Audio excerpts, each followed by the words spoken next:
నెల్లూరు జిల్లా కావలిలో ఉద్యమి సభ్యత్వ నమోదు కార్యక్రమం అట్టహాసంగా జరిగింది. కావలి నియోజకవర్గ జనసేన ఇన్ఛార్జ్ ఆళహారి సుధాకర్ ఆధ్వర్యంలో కార్యక్రమాన్ని నిర్వహించారు. కార్యక్రమానికి ఎమ్మెల్యే బొలిశెట్టి శ్రీనివాసరావు హాజరై సభ్యత్వాలను నమోదు చేశారు. కావలి నియోజకవర్గ తొలి సభ్యత్వాన్ని ఆళహారి సుధాకర్ తీసుకున్నట్లు ప్రకటించారు. ఈ సందర్భంగా జన సైనికుల చేత సభ్యత్వాలను నమోదు చేయించారు.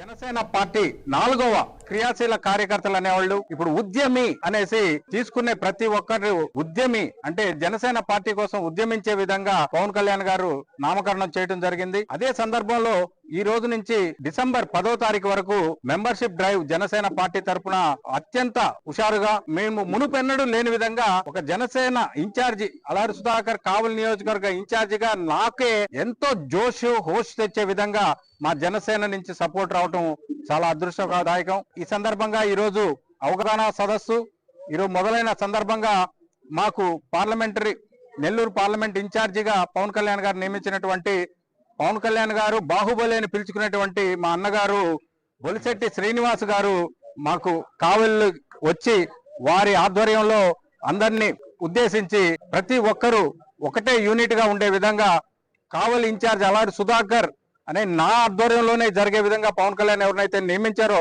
వారి ఆధ్వర్యంలోనే జరిగే విధంగా అందరినీ ఒక కూటమిలాగా మాలో తారతమ్యాలు ఎన్ని ఉన్నా గానీ ఈ రోజు నుంచి అందరం కలిసి చేసుకునే విధంగా ముందుకు వెళ్లే విధంగా వారు ప్రోత్సహించడం. ఇవాళ రాష్ట్రం అంతా కూడా మెంబర్షిప్ డ్రైవ్ జరుగుతోంది. ఉద్యమి పేరు మీద ఉద్యమంలాగా అన్ని చోట్ల కూడా రాష్ట్రంలో అన్ని చోట్ల పవన్ కళ్యాణ్ గారి నాయకత్వాన్ని సమర్థిస్తూ మేము సైతం అని అందరూ కూడా జనసేన పార్టీలో జాయిన్ అయినందుకు అందరూ కూడా చాలా ఉదయపూర్వ నమస్కారం. ఈ ఒక్కరోజు దాదాపు 85,000 సభ్యత్వాన్ని పూర్తి చేసుకున్నాం. అంటే ఎవరి కాళ్ళు వచ్చి ఇప్పుడు సుధాకర్ గారు చెప్పారు, ఎవరి కాళ్ళు వచ్చి ఇదివరకు నెదుక్కునే పరిస్థితి ఇవాళ పవన్ కళ్యాణ్ గారి నాయకత్వాన్ని పూర్తిగా రాష్ట్రం అంతా విశ్వసిస్తూ ఉంది.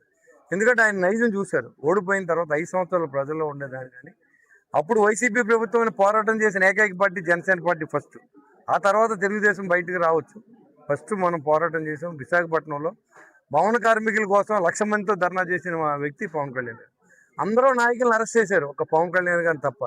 మళ్ళీ వాళ్ళు ఇవాళ పెద్ద పెద్ద కబుర్లు చెప్తున్నారు, గంగమ్మ జాతర బరా రఫా అని. అవన్నీ మాకు మళ్ళీ అనవసరం గుర్తు చేయొద్దని చెప్తున్నాం, మళ్ళీ చెప్తున్నాం.